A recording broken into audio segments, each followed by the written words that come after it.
insights that help us. Lonnie and Friends, we're vibing strong, bringing truth to the game where we all belong. So dull discussions, hear the passions ignite. In the world of sports, we're ready to.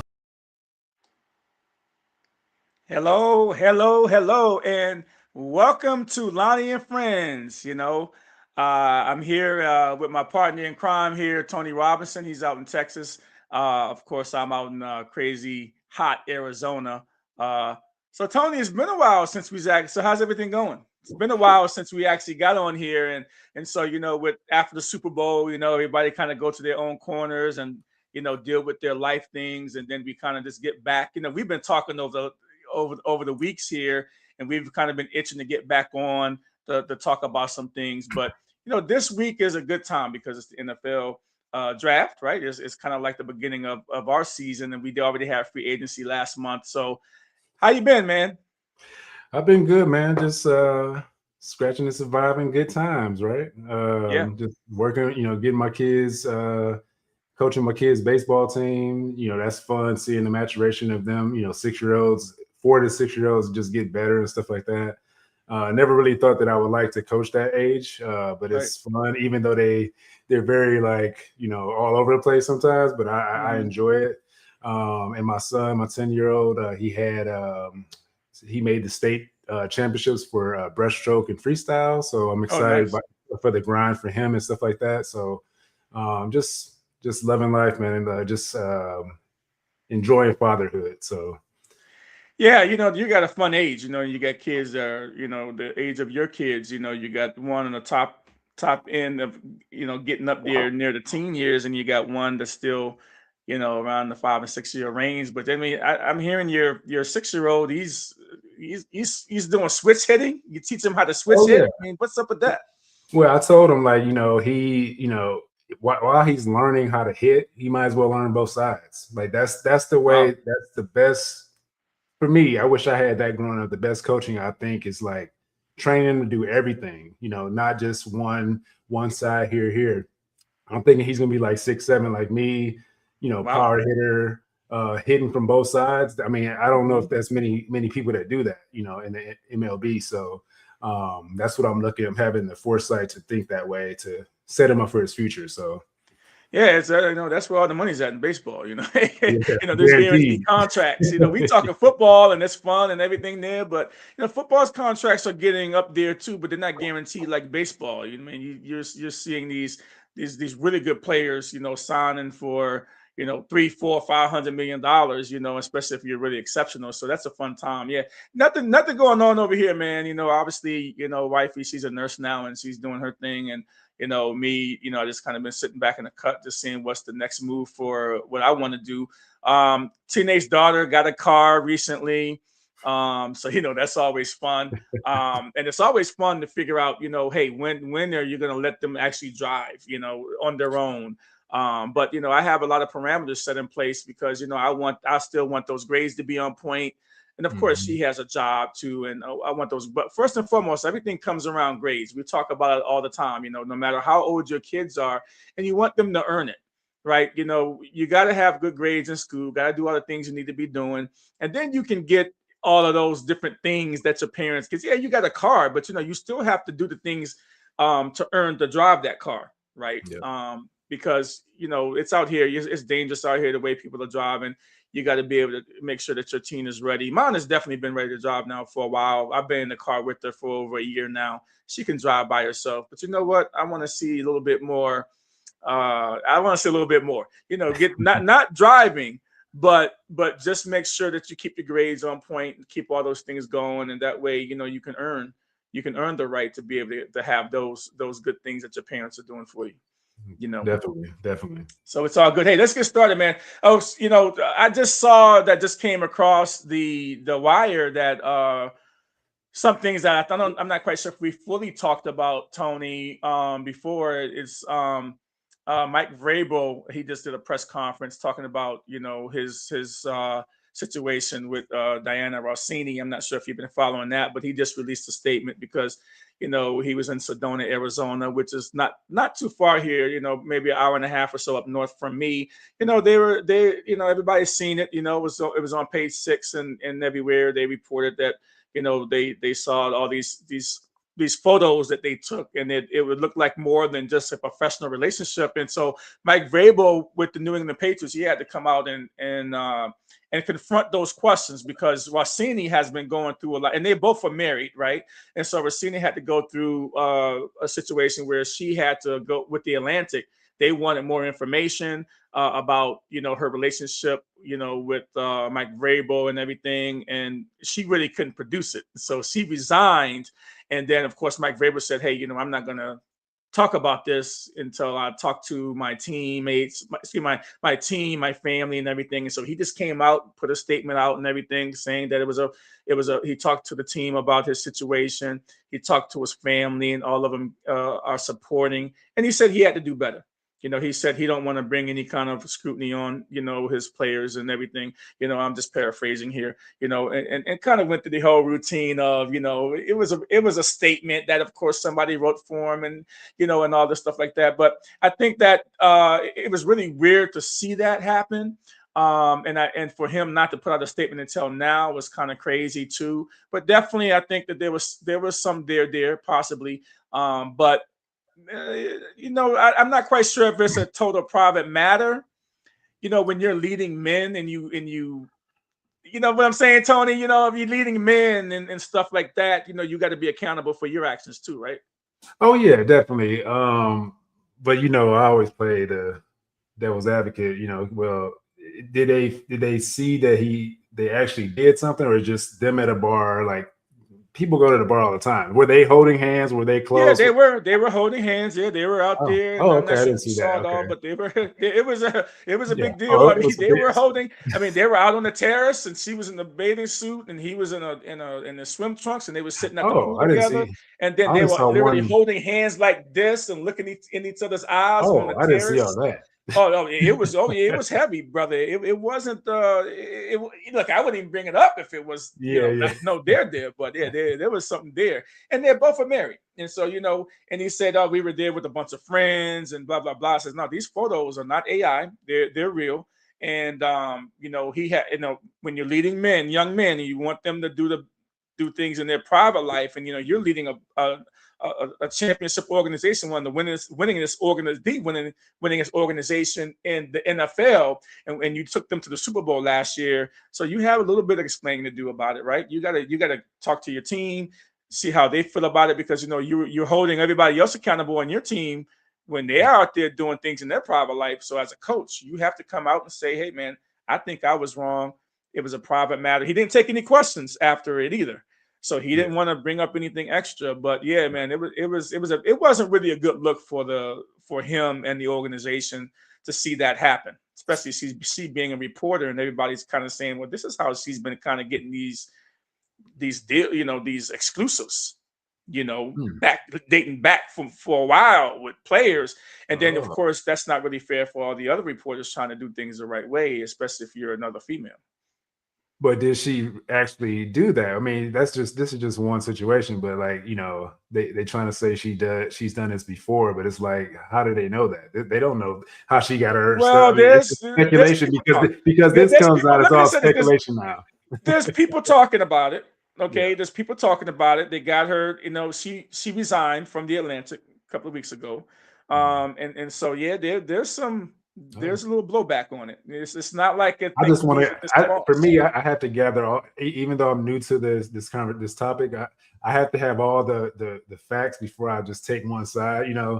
Yeah. Like, well, just, yeah. I mean, I get it. I'm saying whatever he did, it was enough to cause a stir, and hopefully they can move on from it. And it's, you don't want this to overshadow what the Patriots are trying to do this year. And one of the other biggest things too that come up with the Patriots, and now we're talking about it, we're hearing a lot. I think Adam Schefter put something out yesterday that they're the front runners to get AJ Brown. After the draft, June 1st, that they're the front runners to get AJ Brown. I saw that, and now that could be a game changer too. I mean, if they get AJ Brown, if I was Buffalo, I think I would be throwing some other bait out there to the Philadelphia Eagles just to try to prevent or drive his price up. No, I wouldn't. If I was AJ Brown, I would not want to go to Buffalo. Sorry, Buffalo fans, I love you, but with the quarterback play, we said this during the season, like Josh Allen. You don't think that Josh Allen hero ball will make, because it will mess up the receiver. It's always, I would never pick another fantasy player, another wide receiver in fantasy, because of the quarterback play and how he robs players from like getting their points. And so, because he runs the ball way too fast. I don't know. We talked about this during the season. Like I have my thing about Josh Allen. Josh Allen is an MVP caliber quarterback. He's great. He does everything. But when it comes to receivers thriving in that system, it doesn't happen all the time, because it's like, but they want to blame the receivers there when it's the quarterback play. He gets into his mind that he has to do everything by himself, and that's why the receivers aren't playing as well, because they could be open, but he runs too much. To me, that's just my opinion. I don't know. Well, I don't care where he goes as long as he's out of the NFC East, and my team, the Commanders, don't have to deal with him. To the Browns. And the Browns. I've been saying the Browns for a while. The Browns could be a place too. Now he might not want to go there, might not like it, but the Browns could be in the mix too to grab him, kind of like under the radar, last minute. It depends on what happens in a couple of days with the draft. The Browns could be a team that might sneak in there and say, "Hey, we low key want them." But let's go in the back door. We don't want to make it known yet, but they could go in and be sneaking in the back door, trying to just rip them away from the potential Patriots. So we'll see there. So we're NFL draft, man. We're trying to get here, and so we've got, of course, we've got the Vegas Raiders picking number 1 overall, and of course they're going to pick Mendoza. And in this kind of foregone conclusion, Fernando Mendoza is probably going to get picked. After that, I think everything kind of just falls anywhere. You got Arvell Reese from Ohio State at linebacker, versatile linebacker with a high-end potential. You have, David Bailey from Texas Tech, a dominant edge rusher. Everybody's really, really high on. They don't think that he'll get past, the top 3 or 4. You got a couple of offensive tackles in there. That the Cleveland Browns could be looking at because they need help in that position. Caleb Downs, a safety, he's widely considered an elite complete safety. Sonny Styles, Ohio State is just putting out players. I would expect them to have, within the first 10 picks, I think they're going to have at least 4 or 5 players drafted from the Ohio State Buckeyes, right? And then we've got, of course, Sonny Styles, I think, is just a really good player. His combine and pro day numbers are off the charts, right? And so, then you got Carnell Tate, skilled playmaker, good route runner. People kind of doubted what he was going to be doing, as far as his speed, and so I think that's a big concern for some people. But you just put the tape on, man, and Tate can just flat out play. And so, what do you? It's going to be interesting. Jeremiah Love, a lot of people say he is the best player as far as talent wise, probably the 1 and 2 in the whole draft. What do you think about a team taking a running back in the top 5? Top 5. Obviously, this guy has to be elite, right? Is he a Saquon Barkley? Kind of comes to mind what Saquon Barkley and stuff like that. What do you really think that taking a running back this high? Got any thoughts on that? I believe that if the talent is there and the team, it's a team need, and he's the best. You're saying he's the best in the draft. Like, you have to go with him. You have to go with him. I'm looking at the Arizona Cardinals right now. Even though they just signed, kept the guys they had there, they need to add somebody like this kid, and maybe get rid of Benson, because I think the Browns been talking about. There's some speculation that the Browns may try to get some more running back help with Benson and everything like that. But the Cardinals sitting right there at 3. Jeremiah, like you can't. I mean, I know they need a quarterback, but what other quarterbacks out there that's really good right now? Well, they're not gonna get a quarterback this high in number 3 because there's nobody out there that they believe that's worthy. I mean, but Jeremiah Love, at the end of the day, this is a entertainment business, right? Yeah. And Kyler Murray, he was the entertainment because he was a quarterback. Now he's gone. I mean, who are you going to bring in to really make a big time impact to play literally 15 minutes right down the road from where I am now? I mean, State Farm Stadium is 15 minutes down the road, and you got to get cheeks in the seats. You got to sell those season tickets, right? So who out here in this draft is a big pull to sell season tickets? They got Marvin Harrison Jr. out there. They got pretty high in the draft a couple of years ago. He's had some injuries and things like that in Arizona. So now you add you add a Jeremiah Love to that mix, and now people will come in to see big plays from Jeremiah Love. Adding a dynamic player in Jeremiah Love, any quarterback that comes in there is set up for success. They just got to work on their offensive line. As long as the offensive line is taken care of, they have the receivers. It may not be the greatest. They have receiver help. They just need a quarterback that can get them the ball. And because they have the running game. The running game is going to be solidified if they get Love at the number 3 spot. Just my opinion. I mean, who am I? Well, they've got Jacoby Brissett. He's holding out now for a little bit more money. I think they have to give him more money than $8 million. I think he's deserved the contract from last year, the way he played for the Cardinals, right? They've got, Gardner Minshew and, some other dude that I don't even know. And so Jacoby Brissett, I think he's earned the right to have a little bit more money. I mean, the way these quarterbacks are being paid now, I mean, to get him at $8 million and think that, he started probably, I want to say he started at least 12 games last year, right? Yeah. 10, 11 games. Got to give him more than $8 million.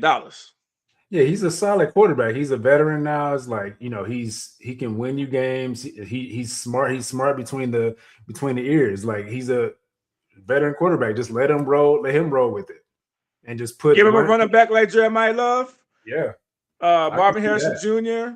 Yeah, rebuild that team over there. Tight end. You got the tight end too. Yep. Got a good tight end. I think that might be a good fit. Hopefully, Jeremiah Love don't go to the Cardinals because I want him to fall down to 7. By the way, the Browns wanted to fall down too, but then me and you are in a weird situation where it's it's either running back or running back. So running back or receiver. So, and we don't know what the Tennessee Titans are going to do either. I mean, they got a good young quarterback, getting a Jeremiah Love there. That's why I say Arizona should get him first. Then, Tennessee, and and the other thing is that we had a big. I'm kind of pissed. I'm just going to air it out right now. I'm kind of mad. Okay, so a few days ago, the Cincinnati Bengals had a nerve to trade the number 10 pick to the Giants for Dexter Lawrence. All right, Dexter Lawrence has been pissed off the last couple of years because he's wanted a contract extension, and I understand that he should be probably paid more money. I think he's the 12th. He was 12th, on the pay scale of the people in his position. So he's been trying to get a new deal now for the last couple of years, and then he finally said, "Yo, screw this. You guys got a new guy, Harbaugh, coming in here. I'm about 28 years old. I want to make more money." Because I think I deserve it. Now, he's been hurt. He hurt the year before. Didn't have a good year this last season necessarily, right? But boy, he's a big piece in the middle of that defense. And then all of a sudden, the Cincinnati Bengals decided, you know what? We're going to give up away the number 10 pick to the New York Giants for a 28, 29-year-old guy. Give him a $28 million 1-year extension. Okay, and all these crazy studs on defense that you can get within the top 10, younger player, 5th-year option, and all these studs on defense that you can get. They go out and give Giants 2 top 10 picks. Now the Giants pick number 5, and now they pick number 10. And so the Giants have a lot of options now that they got rid of Dexter Lawrence. And then you got the Cincinnati Bengals sitting up there. And I think that the GM should be fired, totally fired for making this move right here. It's absolutely ridiculous that they made this move. And so now you have the AFC North teams that all got new coaches. And I think I told you this here in our pre-show that the Bengals think that they have a really good opportunity to take the AFC North because of all the new coaches. They want to give Joe Burrow a defense so he doesn't have to score 30 points a game and still lose. And so this is a big swing for the Bengals. Yeah, I think I do think that they may have a good opportunity for it because of longevity, but I don't think that's in our division. That doesn't hold weight, in my opinion. Like we talked about earlier, I just feel like just like the Seattle Seahawks, the coach was there 1 year, second year he won a Super Bowl. So it does. I mean, he played good in his first year too. They had a good record in the first year, I believe. But I feel like the teams that are good. Like the Ravens are still going to be up there. They can't bypass the Ravens. They're going to always be the even with Jesse Minter as their head coach. I mean, over in Baltimore, they get rid of a guy that was there for 17, 18 years. Yeah, they still got the players, and they have the pedigree still there, even though the coach is gone. I mean, I feel like the players are still there. They're gonna try to hold on to that mindset of like just dominant defense and running the ball on offense, and they're gonna find new ways to get Lamar Jackson going and stuff like that, I'm sure. But our division is just it's unpredictable. You don't know what's gonna happen because it's one of the hardest divisions to play in, like every year, because I'm a Browns fan. It's just so hard to like play against any team in our division. So I see the Bengals still at the bottom, as long as, but if the quarterback can stay healthy, they have a chance every year. But if he keeps getting hurt, I don't think they have a chance. Well, the problem is that their September stink. It's like they don't wake up until October, and by that time, they're chasing, playoff teams at that point. And so, last year was a little bit different. They had a better September, but it's like, dude, you got to wake up. Your team needs to be ready to play in September. And if you do, you have a better chance to, and if Joe Burrow stays healthy, they always have a chance. Well, that's around the times they get hurt, though. They come back from like this, long off, and then they go into the training camp. They have injuries going into training camp, into the preseason. And then somebody usually gets hurt in the first 4 games. And that's been the issue with them the last couple of years. They get injured so fast. Somebody's always hurt. Like Joe Burrow's been hurt, and then by the time they get to like the end of the season, they're already done, because Joe Burrow's injuries are like long time off. So usually. So yeah, so I hope the Bengals get their head beat in this year for making this deal, because now the Commanders now have to deal with possibly two studs that the Giants can get, whether it's on offense or defense. If they get 2 defensive players, the New York Giants, they're going to be 2 studs that we got to deal with for the next decade, okay, in the NFC East.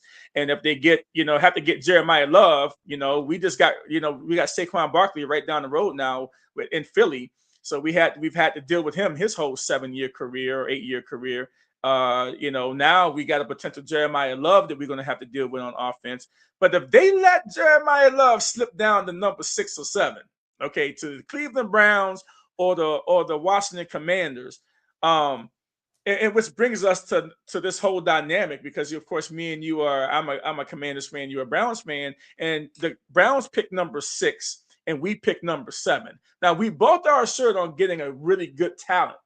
Now, it all depends if you guys go offensive line. If Cleveland goes offensive line, I'm going to love it, because we're going to have the pick of the litter at wide receiver. We're going to have the pick of the litter at, maybe Styles is there for the Commanders. Their defense, don't need really a whole lot of help.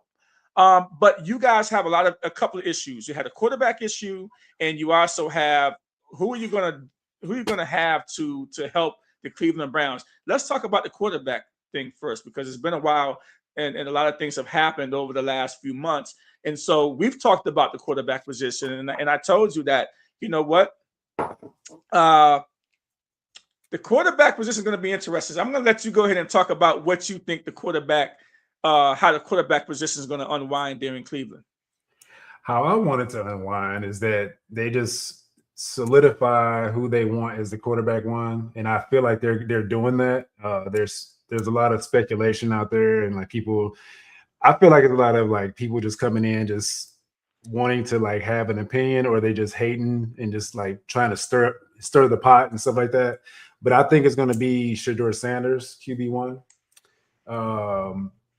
But it's his position to lose, because it's going to be a competition, even though they can name a quarterback one, no matter who it is. They can name it. They can name, Watson the quarterback one, or Gabriel QB1. We know it's not going to be Gabriel, but they can name anybody. It's Shedeur Sanders' job to lose at this point, because the coach is sitting there from 2018 at Georgia, wanted to recruit this kid. Baltimore, he wanted him to. They wanted to draft him. Come to Cleveland, now he has him. He's gonna make it a healthy competition with Watson and Gabriel. I think Gabriel's gone soon, but I feel like Shedeur is going to be the guy.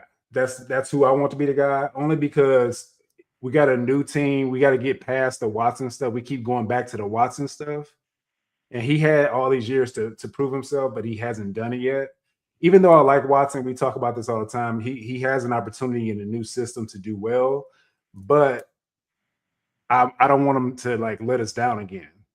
And because we've been doing this for the last 3 to 4 years, and like hoping the best for him, but then nothing happens, nothing comes out of it. But that could have been the terrible offense that we ran under Stefanski too. But I feel right now I have Shedeur. That's just I have Watson. I mean, I have Watson, and I think I still think that there's some people in that made this. I think it's the worst deal in NFL history that was made. Okay, in modern day history, $250 million guaranteed, all these draft picks, and you've only paid, I don't know, 18, 19 games or whatever for you guys in 3-4 years. So I think it's the worst deal. Okay, $60 million a year, all this stuff going on. He's been injured, didn't even play last season.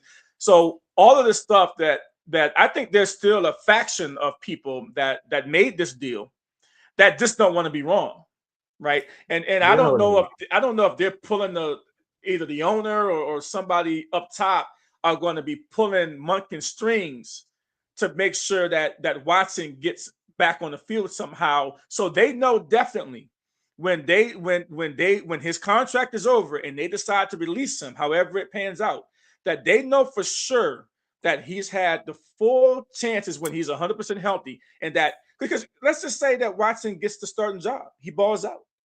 Then what position that the Browns going to be in next year? Are they going to say, you know what, Watson, we're going to give you another $40 million? How about that? We didn't give you $250, we did take $40.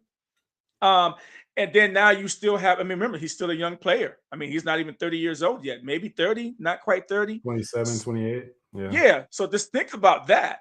And that dynamic, and I think Watson and Monken's system could really, really do well. And I think Watson's going to win that job, by the way. Yeah, I do think we talked about this before. I do see a space where Watson is the quarterback again, but because the thing about it is he's making so much money. If I was the coach or anybody in the organization, I wouldn't want him to just be sitting as a backup making $40 million a year, $50 million, whatever it is. I don't want to see money just sitting on the sideline wasting. So I'm gonna give him an opportunity to beat out the other guy or whatever. But it is the worst contract in history in hindsight, because when you look at it at the time, it wasn't a bad look, because we were trying to find a quarterback that we've never had, right? And with all the stuff that, with this off the field stuff and stuff like that, we didn't know it was going to transpire. It wasn't going to turn out the way it did with all these injuries. So to me, it's not really it wasn't a bad at the time. It wasn't the bad. It wasn't. It was bad. I told you it was bad. It was bad because of the money, but we never had a quarterback like him. We've never had Bernie Kosar wasn't even like him. So we had to work towards getting a better quarterback to have a better offense, but it just handcuffed us. I mean, we couldn't do nothing else with it, so that the injuries and all that stuff playing a factor. Now it's the worst contract in my opinion, but But you're kind of through the fire now with him. I mean, and so now you don't really have a lot of exposure if you get rid of him after this year, and so you're kind of through the storm now. But your defense was still really, really good over the last couple of years, and I would just think, why don't the Browns just try to reverse engineer this trade and get rid of one of your best defensive players and get a bunch of picks? Right? Like, why, can we get a lot of picks for your best defensive player? That's where we're at. That's where we're at right now. I mean, that's another speculation out there. I mean, on the groups that the Cleveland Browns groups that I'm on, that people like put all these different speculations out about getting rid of Garrett to get all these picks and like stuff like that. But I mean, it doesn't sound bad, but we want Garrett to be a Brown until he retires and goes to the Hall of Fame. He wants to be. I mean, he wants to be there, but we don't know what's going on behind the scenes and stuff like that. But I feel like we're a dominant defense because of him. So we just got to get the offense to get going. If the offense gets going, it's lights out. We're taking over the NFL. So at number six, where would you like the Cleveland Browns? What would you like the Cleveland Browns to do at this pick at number 6? I mean, we know that they need help on the offensive line, right? Y'all don't want nobody. Y'all want a playmaker, a flashy player, somebody that can make plays down the field. You guys want an offensive weapon, right? Maybe a Cornell Tate. And even if you got Jeremiah Love sitting there at 6, I think it would make sense for you guys even to take the best player available on offense. And Mekhi Lemon, I don't think you guys want him. He's a little smaller, but he can make plays. And I don't know. What do you believe what the Cleveland Browns should do at number 6? I feel like in the first round we should double tap the wide receiver spot. That's just me because I'm an offensive guy. Like, I love to see a dynamic offense, and I don't feel like the last few years, we went tackle or O lineman in the first round, and it didn't pan out. We had so many injuries at the O line spot, so that's why we're in the situation we're in right now. Like, the quarterback, getting hit, the running back facing 45% pressure past our offensive line. So that means the defense is getting into the backfield so quickly. So I know I would rather our defense, our offensive line have to work for it and not get that first round pick. I would rather go double tap the wide receiver spot. You get Cornell Tate and whoever's available at the second at the 24th spot for wide receiver, and then get your offensive tackles after that, because make them work for that money. Because I feel like I know it's not fair to them that's coming out now, but it's like for the last 5 years, we haven't done well at the tackle spot or offensive line spot. I want to get pieces that are going to make us better at, in the core, like our passing game and stuff like that. Because we got the running back, we probably need another running back too to solidify the backfield too because of the injuries. So would you be mad at Jeremiah Love? Oh no, I wouldn't be mad. I wouldn't be mad there. We wouldn't get Tate because I'm only thinking about the wide receiver U right here behind me.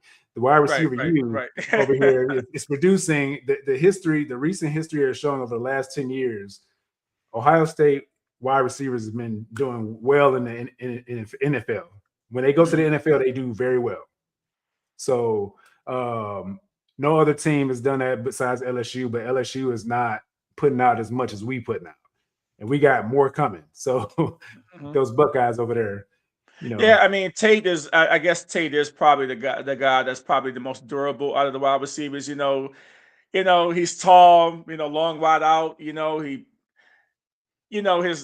speed is 4.5 wasn't really that good at the combine, but his production is really, really well, and he can defeat press coverage. He has a long stride. He attacks the ball, and he can do some damage there, but you pick a guy up like number 6, you want him to come in right away and make a big time impact. And I think that if you give Watson Cornell Tate and you pair him with Bond and Jerry Jeudy, I know you guys lost the tight end there in Juku, right? And You still so got Fannin. yeah. So I think that you guys have a little bit of a little thing going there, right? I think With you guys Tate, have a little bit thing going there. yeah, with Tate, it's all about game speed. Like everybody talks about 40 times and stuff like that. He gets separation. He has route running. Jerry Rice wasn't a burner either, and look what he did. I'm not comparing him to Jerry Rice. I know he's not Jerry Rice, so don't come at me in the comment section. I know y'all think like that, but I just feel like he gets separation and he can go get that ball. He can jump ball that thing too. Yeah, somebody asked how far would you guys trade down, because it seems like the Cowboys want to trade up to get Ruben Bain. Would you trade out of the number 6 spot if you're the Cleveland Browns? They have to give us a lot more. I mean, I don't know. I don't know if we would trade. Like, I don't know. What would they give us? I mean, well, they've got 12 and they've got like a 20 something.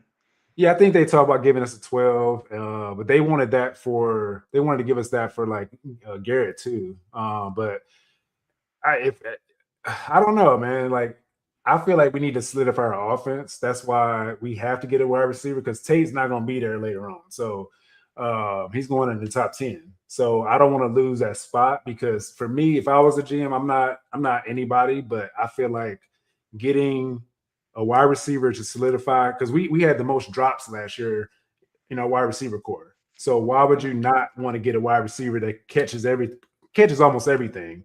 Yeah. And coming from the good best route runner, he's a good player. He does everything. So it's like you can't pass up on that kind of talent and try to put all these other people behind, around him, like saying everybody else is better, like saying Lemon or whoever else is better because they got the best wide receiver in college, award or whatever.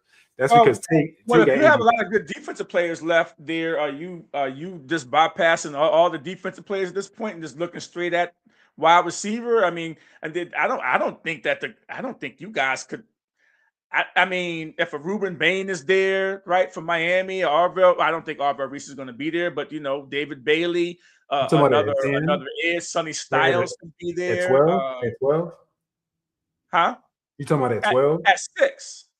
Oh, at 6, are you saying forget about everybody else? Our guys should be Tate, no matter who's sitting there, unless it's Love. That are you totally opposed of the Browns going defense, because one of these defensive players might be available at 6? I mean, I'm not opposed to it, because that's the old Belichick way. Get your defensive players in the first round and deal it from there. I get it. I like that model, but when you can't pass up on talented. We haven't done well drafting wide receiver talent in the later rounds, or even in the first round. I mean, we had Braylon Edwards back in the day, but our 2016 first pick was terrible. So, but it's like when you have to get a talent like this like right away, or he's gonna make you pay when he comes back to play against you in the future. He's one of those guys. I feel like he's the guy. If we don't get him, he's gonna tear it up with somebody else. I mean, yeah, but one of these defensive players is gonna make you guys even better. All right, it's gonna make you guys even better. And even if you're talking about, everybody's talking about, Caleb Downs. I told you about Caleb Downs. You would take Caleb Downs on the Cleveland Browns? I wouldn't take him at 6, because our biggest need is offense. We need O-tackle, we need wide receiver. So that's the need in the first couple of rounds to me. But so you're going to be, but you would still probably be mad if they go, Spencer Fano at number 6, because he's not somebody that is going to put points on the board. I like all the offensive tackles.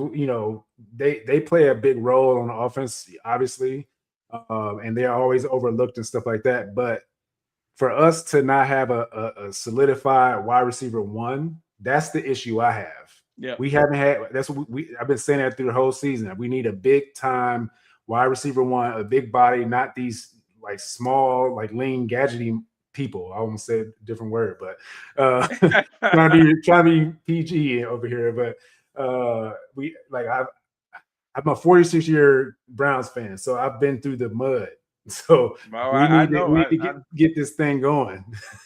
I mean, I know. I mean, I know what the mud looks like, brother. Trust me. I did have some good years. I remember when we were in the Super Bowls and as the Redskins. It's been a long time. I mean, I don't think we've won the Super Bowl with 91. I mean, back then I was like 19. So I mean, I'm 50 plus now. So it's like, come on. Hey, I'm 46 and we ain't had none in my time. It's been pretty bad. In the old school, we had like, with Otto Graham and all those guys, we had some championships in the other league we were in, but that's about it. Yeah, so we'll see. And I'm going to be sitting there, and as soon as the Browns take their pick, man, and we're going to be on the clock, we going to be on the clock. What are the Commanders going to do at number 7? Okay, great. We have a lot of picks, and to be honest with you, we have a lot of choices here, and whoever, leave. There's one of these guys I think that's at the top that's going to fall to us at 7, and it could be Tate. It could be Tate. Tate could be one of those guys that fall to us. Cleveland Browns might say, "Hey, we need to protect our quarterback." They might go Fano, and then if they go Fano and leave Tate sitting out there, we're gonna go Tate. If a Sony Styles or a Arvell Reese or any of these guys fall down the ladder there and leave us there, we can take one of those defensive guys. But I really think that what the Commanders should do with this spot, number 7. As I think that if Jeremiah Love or a Sonny Styles or a Arvell Reese is not there, and if a Tate is not there, I think that you should be looking to move back. Right at that point, you should be looking to move back a few more spots, get to a second-round pick, which we don't have this year. As a matter of fact, we got the fewest draft picks, I think, of any team in the NFL this year, and so I think that's what the Commanders should be looking to do. If you can't get a Sony Styles or a Carnell Tate or Jeremiah Love, I think as the Commanders, you got to be willing to like move back. And I don't think that the Commanders can afford to miss because they don't have a lot of draft picks, so they can't really afford to miss. And when you start looking at the wide receiver position, there's a lot of people say Tate is great, but he doesn't have the speed. A lot of people are saying all this and all that. And I'm saying to myself, man, just get to a player that can help Jaden Daniels. And if that's at running back, oh, man, Jeremiah Love will look really good, in the backfield with Jaden Daniels.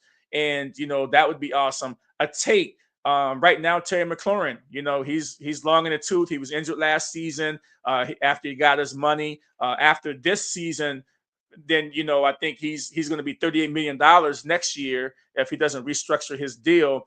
And so you don't have a true number 1 or a true number 2 receiver after Terry McLaurin. If he gets hurt, as we saw last year, the team struggled because you had no one to stretch the field. Now, they did go out there in free agency and get De'Ami Brown back. He left, went to Jacksonville, didn't work out there. Now he's back. He's a deep threat guy, but he is not that number 1 receiver. But if you can get a Tate or even a Mekhi Lemon, it's kind of a stretch to try to get Mekhi Lemon at number 7. I don't think he's worth a number 7 pick. But if you move back a couple of spots, get you a second-round pick, and get a Mekhi Lemon or somebody that can stretch the field, a real dynamic player, then I think you're okay. So that's what I think what the Commanders should do. Jordan Tyson, from Arizona State, people said that he has the biggest upside of any wide receiver.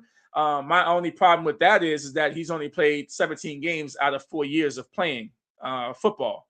And so I think that's just not enough. His injury concerns outweigh his potential to be a really great player. And a lot of people said that if you're injured in college, the NFL is that much tougher. And so I don't think you can bring that guy on with so much riding on the line. You got to count on him playing. Can he play 18 games? Can he play, 20 games into the playoffs?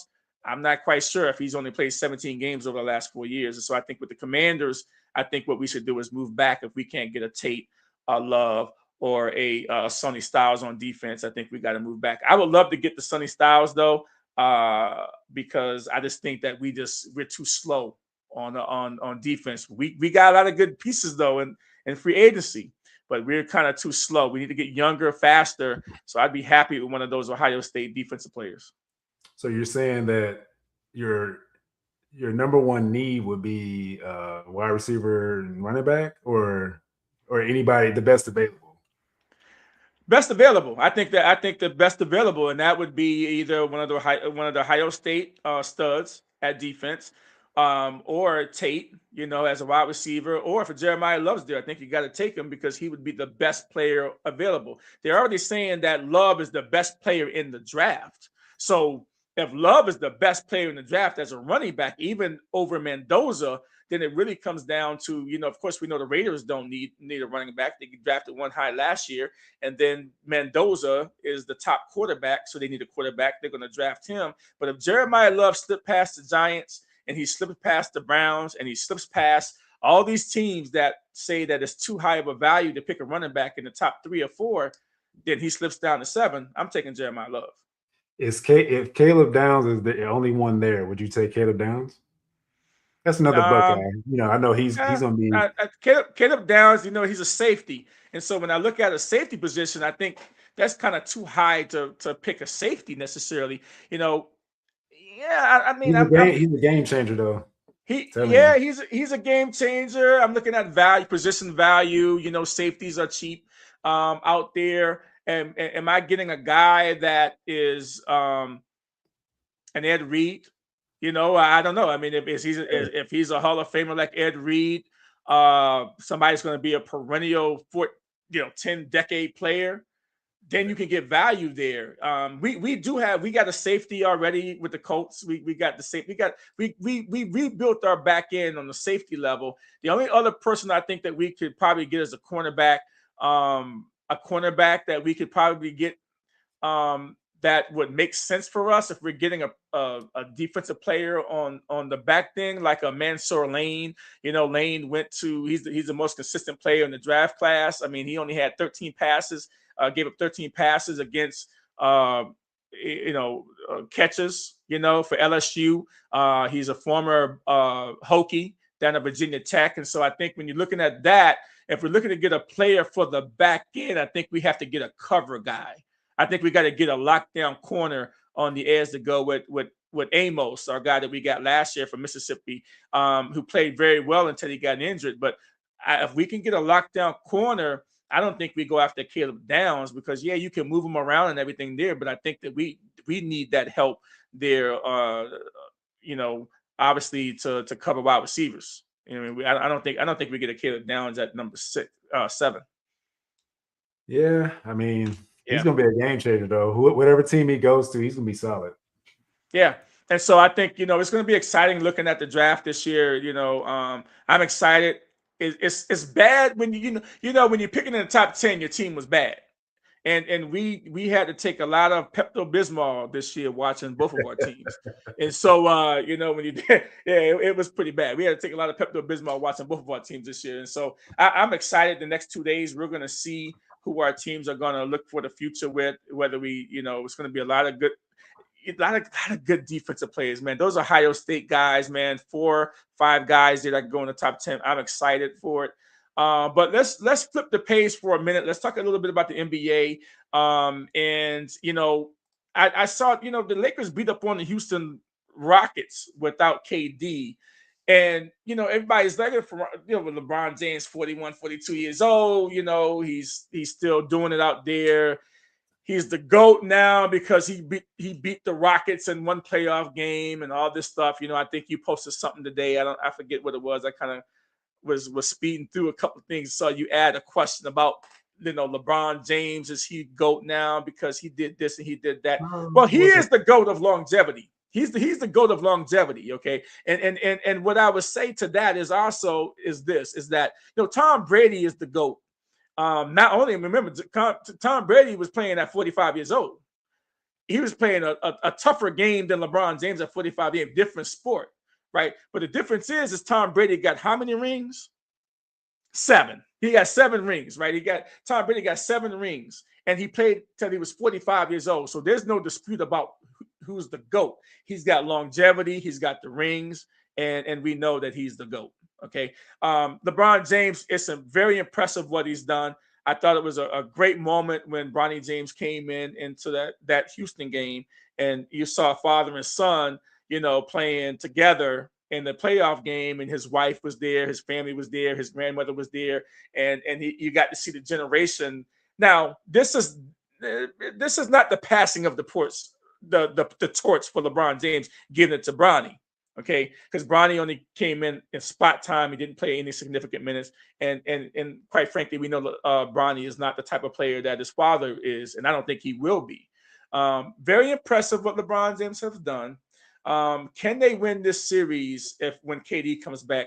Can LeBron James and the Lakers without Luka win this series if KD comes back next game in the rest of the series? Well, I don't for LeBron, like the longevity piece, I feel like there's a lot to say there. But I don't know if we have enough time for this live and stuff like this. Whatever. I mean, whatever. There's a lot to say about that. I mean, we can go over it. Don't matter. I mean, whatever. But to answer this question, I feel if KD's not there, the Lakers win because LeBron showed you what he's going to do to these young cats that's out here that don't have a good shooter in KD on the team. With KD on the team, that's going to be difficult without without Luka, without Reeves and everything. I'm a LeBron fan, but I'm optimistic, but I'm also a realist. You can see the team makeup, right? But this Houston team was really good without KD before KD went there. They were pretty solid. I just don't know what's going on with the dynamic, because I guess they're used to KD being there. Maybe they can't get back to that luster that they had before KD came. But they lack a point guard. There's a lot of things they're missing. But Udoka is a great coach, so I think the first game is always the feel-out game. Well, he's a good coach, but I don't give him that. I'm not giving him that. Okay, I won't say great. He's a good coach, but the first game is always the feel-out game, right?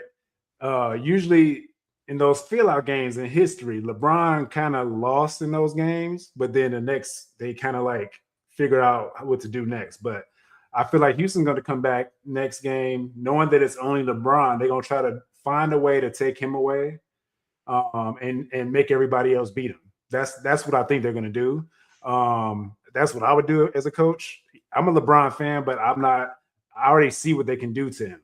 Just take him away and make everybody else beat him, because they don't have anybody else that has that dog in them like he does. But yeah, but also those kids on Houston, those young bucks. You got the old head coming out here. That's like, this is what I do at Lifetime. I go play against these young guys, and they think they this and that, but. I'll come in and show him a little bit, but this dude is doing it at a high level for so many years. Yeah, he has the longevity and all this stuff, but he done it in less time. No matter what anybody says, he's done it in less time, less shot attempts, and a lot of things like that. So I'm gonna leave it there. I'm gonna leave, but there's a lot to that. We got a guy out there, man. That is people are still wearing his shoes. People are still wearing his logo. He's out there on the racetrack now. He's out there on the racetrack now, changing the whole game. Bringing African Americans into the racetrack. Okay, winning Daytona 500s and stuff like that. And then we got another thing going on. And so this is just another thing. I mean, he already owned the basketball team. Okay, he was an owner of an NBA team. Remember that? Terrible. Well, like maybe he was terrible. Maybe, but you know what? He did it. Right? He's still breaking glass ceilings. Don't get me wrong. I love everything that Jordan's doing. He was just the first to the table, because he came before Jordan. He came before LeBron or whatever. So everything he's done is set the way for all these athletes now. We already know that. We're not talking about that part. They chasing. There's a lot of stuff the other athletes, even LeBron James, they're chasing Jordan's legacy. And there's a lot of stuff that LeBron has done that Jordan hasn't even. Nobody cares. Nobody cares. Jordan don't care. You don't care. Let me ask you this. Do you think Michael Jordan right now is sitting there thinking about LeBron James and LeBron? Do you think that's why he had to sit down and talk about it. Jordan is not thinking about LeBron James taking away his legacy. Well, his legacy is already cemented, but he is thinking about him to get on have a sit down and talk about the GOAT debate, and saying that he don't believe in it now. So it's like he is thinking about him. He's the GOAT, man. The GOAT don't want to talk about the GOAT. Well, the GOAT has to be. I'm gonna show you you already know what your definition, and don't get me wrong. Jordan was my favorite player when I first started watching basketball. So, but for me, knowing the way I play the game, I have an all-around game. I can play 1 through 5. I can do everything, right? So he kind of mirrors what I used to do. So that's why I like LeBron, because LeBron does everything. If I picked a team, if I had a team that I had somebody to pick from, I would probably pick LeBron first because he does everything. If they were in the same age or like coming out of college, coming out of high school, whatever, I would pick LeBron over him, just based off of just the pure doing everything, and he can make players better. He just everything. He does everything. Look at the list. Like he's on the rebound list, the assist list, the scoring list. He does everything, and he's not even. They don't even consider him a scorer. They don't even consider LeBron a scorer. People love Kobe more than they love LeBron. People love Kobe because they hate LeBron. More than they love Everybody hates LeBron. He hasn't done anything wrong. He hasn't been any. People like Kobe Bryant more than they love LeBron. That's fine. I like Kobe too. I like Kobe Bryant. I like Michael Jordan, and I like LeBron because you know what? The brothers are breaking. They broke glass ceilings. Yes. And so I will never root against LeBron when it comes to just as a man, a man. But you know, when you throw him up against Jordan, you're always gonna get pushback and resistance from me. But if you just leave him there as a singular figure, just leave him. Just don't compare him to Jordan. They're two different decades. They're two different players. They when you compare him to Jordan, you lose the argument with me all the time. You can't compare. Well, you think I lost. Well, you will. You can't compare Jordan and LeBron either. They can't be compared. I don't compare them. I don't compare them because Jordan is the GOAT. Because when you walk around and see everybody wearing his shoes, when you walk around, you see him on the it has nothing to do with shoes. I'm talking about on the court. On the court. It doesn't matter. Well, let me just say this. I can't wait to see what LeBron does when he retires. Because now this continues on. What is he going to do when he retires finally? Okay. Because he's not winning another championship. He's just getting the $50 million, from the Lakers. He ain't winning another championship. So I mean, he already has off the court stuff legacy already. He's already created schools for kids and different things. He's already done things. So it's like he's already has so much off the court already. So it's we want to see what he's gonna do when he finally retires, because that's your second career. Okay, your second career is when you retire. Okay, so we got to get to the Cavs. I don't want to take away the brief shine that you have for your Cavs. So the Cavs are up 2-0 on the Raptors. So what are you thinking about this? The Cavs team now that they've got your boy with the beard. What's his name? Harden. Your guy with the beard. I told you when the acquisition happened. I told you when the acquisition happened that he was not going to play. You looked at him as a ball hog, and I said he's a ball hog when he has to be, but when he plays on a team that he has help and he sees the pieces around him, he makes everybody better. He makes the whole team better. He does the lobs with the bigs. The bigs were already good, but he makes them. He gives them a tick better because they're excited because they know they're gonna get the ball. A lot of times when we had just Mitchell, there were times Mitchell just come down and shoot the three. He does lobs too, but there's times where Mitchell would always shoot the three and stuff like that, and would kind of shoot us out of games. Just to be real, but when you have a dynamic where you have a Harden that a facilitator, can drive, can do everything. He's a big body that can, Is this his last chance on trying to win a championship? Is this his last chance to win a championship, Harden? His last chance to win a championship. This is his last chance. I mean, I think he's gonna. He might retire a Cavalier. Because I mean, depending on how this year goes, the rest of this year goes. I mean, if we had him at the beginning of the season, I feel like we would have been a higher seed. We got him later in the season. If we had him, we could probably have been like a 1 or 2 seed right now. Because the way we played since he's been on our team, he's made us so much better. And our shooters, he's making the shooters around him better too, because you can't double anybody. You can't double Mitchell anymore because you have another guy. I gotta say this. I mean, I know you're happy, but this is the Raptors. This is the Raptors. I mean, he hasn't played against the Knicks. He hasn't played against the Celtics. I'm talking. Well, in the season they played against each other, and we did our thing. Well, Jason Tatum missed. He just came back, a month ago. So now you got Jason Tatum. Do you believe that the Cavaliers is gonna play the Boston Celtics in the Eastern Conference Finals? I have the Cavs coming out the East. So you saying that they're gonna beat the Celtics with the healthy Jason Tatum? Cavs out of the East. Cavs in 6. Stop! Oh man, come on. Cavs in 6. Okay, I got you. You know what? I have to go. I have to go with that because I bet on Cowshy about it, and no, I'm not getting paid by Cowshy. I'm not getting paid by Cowshy, but I have a bet that they're going to come out of the East. So that's I don't know, man. Hopefully you ain't giving up. Hopefully if you lose, you're not giving up a lot. It ain't because I don't think that's happening. I don't think that's happening. I think it's going to be, to be honest with you, I really think it's going to be the Celtics and the Oklahoma Cavs and Spurs. That would upset everything. That would upset everything. But the way Oklahoma City is playing effortlessly out there, I think, yeah, they're good. They're good. I think it's Oklahoma City and the Celtics. I'm very disappointed in what I saw in Detroit the other night.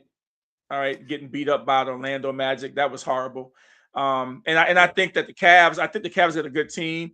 I just don't know what they do in the next round, if they play the Knicks or whoever. Do they play?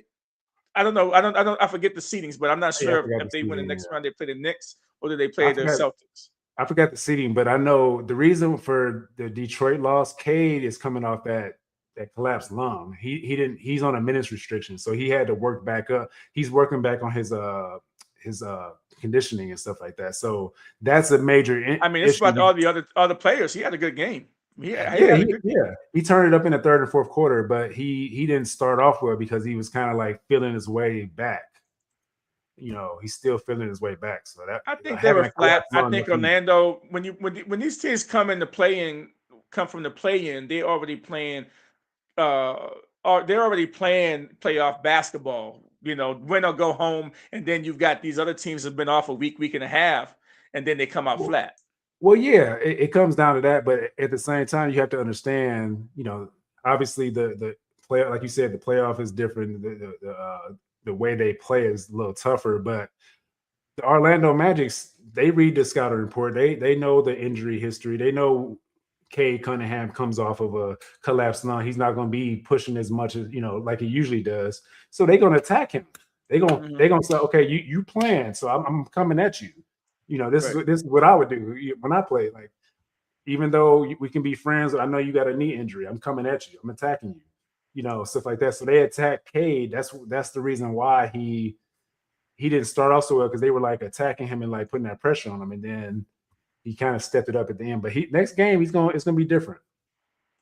Yeah. I'm looking forward to it. I think that the playoffs the NBA playoffs are always fun. The regular season's so long.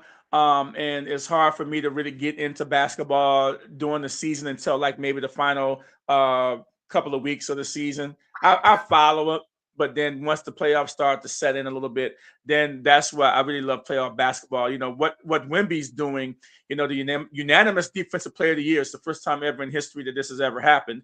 The unanimous defensive player of the year. He's earned it. Come on, this guy's shooting 5 threes. I mean, you can't stop him at the basket, and he kills you with the 3-point line, and he blocks everything that comes his way. He's just a human. We've never seen anything like it. He's what LeBron James was when LeBron James first came into the league. Nobody knew how to handle him, and I mean, the guy's 7'5" with the wingspan that he has is incredible. Yeah, like you can be at the 3-point line shooting a three, a deep three. He can be at the where they stand for the foul shots and stuff like that on the block. Line, He can still reach to get there. That's what's Yep. so crazy about it. Like his wingspan is so crazy, and like when you have something like that, anything that's coming in the paint is getting batted. Like that's the kind of game, that's the kind of defense I like. Because he got handle, and he can dribble. He's dribbling like a guard. Yeah.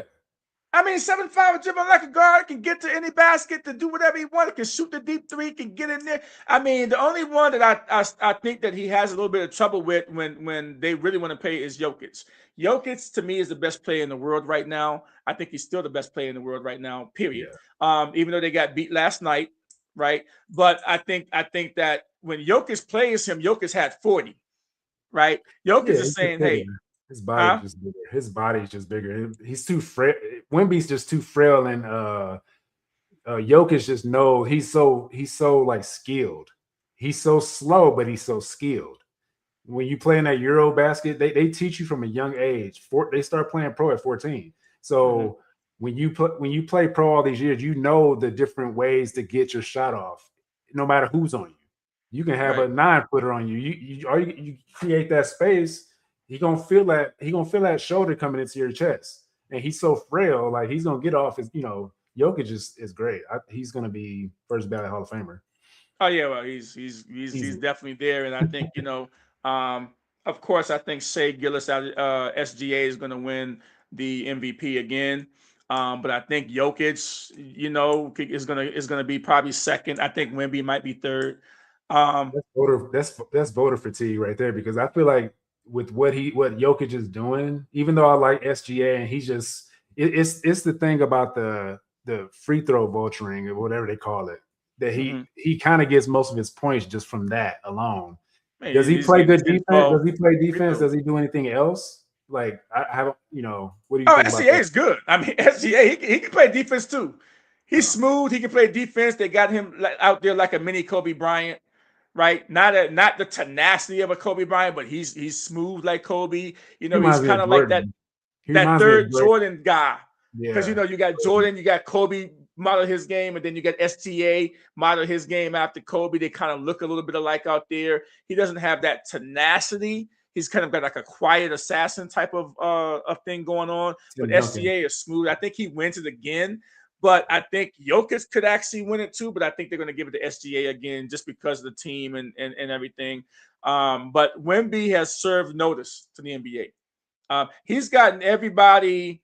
He's getting the best because of Wemby going out there and to that little championship that they had over the holidays. Championship series they got in Vegas, and he said, "No, man, we playing." When he started balling out, it made everybody start balling out, and he said that, I'm here to win it. Wemby's a KD mixed with Mutombo.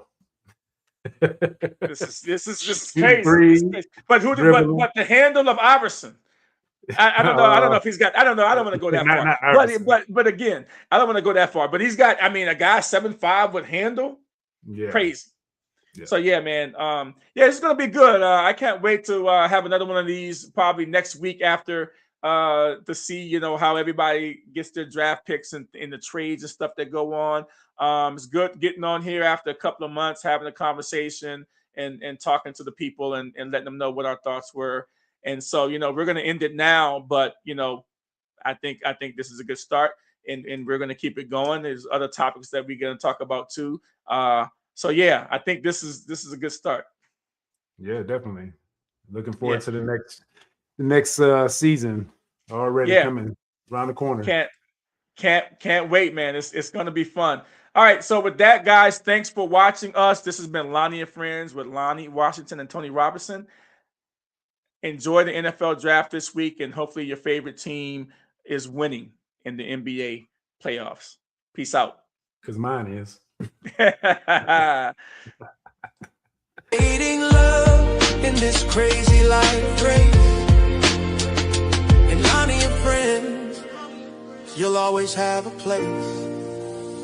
So as we close this chapter today, remember we're here, come what may. Lonnie and Friends, with life to impart in the heart of